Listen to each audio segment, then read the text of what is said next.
न्यायालयाच्या आदेशानुसार करण्यात आलेल्या या महत्त्वपूर्ण कारवाईची बातमी खालीलप्रमाणे आहे. भूसंपादनाचा मोबदला न दिल्यामुळे वाशिममधील तोंडगाव टोल प्लाझा न्यायालयाकडून जप्त.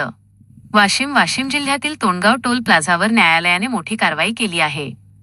भूसंपादनाचा योग्य मोबदला न दिल्यामुळे राष्ट्रीय महामार्ग प्राधिकरणाचा तोंडगाव येथील टोल प्लाझा जिल्हा व सत्र न्यायालयाच्या आदेशाने अखेर जप्त करण्यात आला आहे.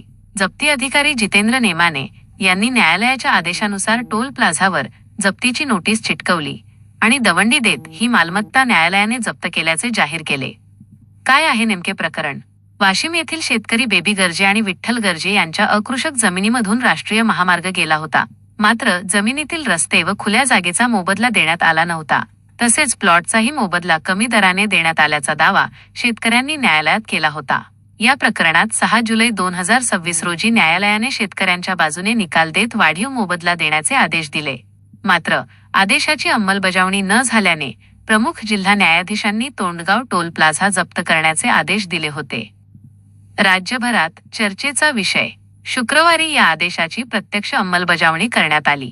त्यामुळे भूसंपादन मोबदल्याच्या प्रकरणात न्यायालयाने थेट टोल प्लाझा जप्त केल्याची ही कारवाई जिल्ह्यासह राज्यभर चर्चेचा विषय ठरत आहे.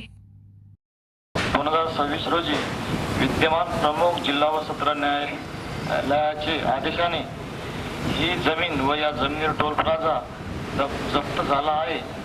ही जमीन व हा टोल प्लाझा कोणीही खरेदी कर, गहाण कर किंवा इतर शासकीय व्यवहाराने विकत घेऊ नये असे दवंडी देऊन जाहीर करण्यात येत आहे. याची सर्व लोकांनी नोंद घ्यावी ही नम्र विनंती.